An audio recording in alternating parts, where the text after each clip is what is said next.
Hi guys, I'm Blind and this is TLDR TWAB, what a week for August. Bungie wanted to tell us that their charity schemes are going really well. If you're interested in any of these rewards, you can see the links down below in the description. With the release of Witch Queen, the subclasses are getting an update and the first one on the cards is Void. Bungie want to standardise the way that these subclasses work, so all these new subclasses will work much like Stasis does now, with different aspects that you can equip. Within the Void subclass, Bungie want to standardise the 3 debuffs and buffs, being Suppression, Weaken, Volatile, Void Overshield, Invisibility, and Devour. As a preview to Night Stalker Hunter, the Mobius Quiver Shadow Shot will now fire 3 Void arrows twice, for a total of 6 arrows, aiming to put down increased burst damage on bosses. The Stylish Executioner aspect will give you invisibility and true sight whenever you kill a weakened, suppressed, or volatile target. After you successfully use Stylish Execution, your next melee attack will weaken enemies. For Sentinel Titans, the new aspect Overwatch means that your Void Barricade will give you an overshield and nearby allies, and nearby allies will slowly recover their overshield when they're cowering behind it. The Shield Toss melee will hurl your shield towards an enemy, and for every enemy it hits, it will give you a small chunk of Void Overshield. The Void Walker Warlocks will be able to use Pocket Singularity, will launch a small Void Ball energy that will go towards enemies and boop them into the air. The Child of the Old Gods aspect will create a small black hole whenever you're standing in your rift. That black hole will then travel towards enemies, and if you're in an empowering rift, you'll be granted health.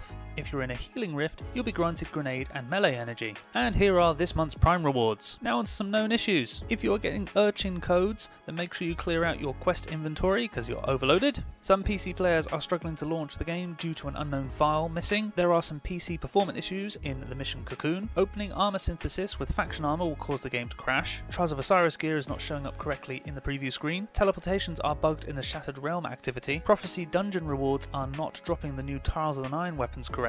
If you are stuck on the Wayfinder's Voyage quest, particularly step 4, abandon the quest and reacquire it to continue progress. The Scorch Cannons in the Fallen Walker public event are bugged. There's significant delay on the final chests in Astral Alignment activity, and also joining in progress is bugged too. Vex Wyverns are not counting for precision damage on the new seal. The Tracing the Stars quest doesn't progress properly if you've picked up Atlas SKUs. The Ascendant Blast Season 1 challenge isn't tracking correctly, so players are encouraged to pick up the Waterwheel rune first as a workaround. The pre-order emblem for the Witch Queen DLC is not showing up in collections, so be careful not to delete it if you've got that. The Vault of Glass raid isn't allowing players in past the first barrier, so you're encouraged to return to orbit and rejoin your fire team to be able to grab your rewards. Knights in the Prophecy dungeon are incorrectly dropping their light and dark motes. The Withering Heat artifact mod has no description text. The Fire and Ice artifact mod only spawns 1 solar and stasis well. The No Backup Plans exotic Titan gauntlets cannot take shaders at the moment, and the Lucky Pants can't have their armor element changed. The 2021 Solstice Hunter arms are unable to equip as an ornament, and the Bungie Friends list is bugged,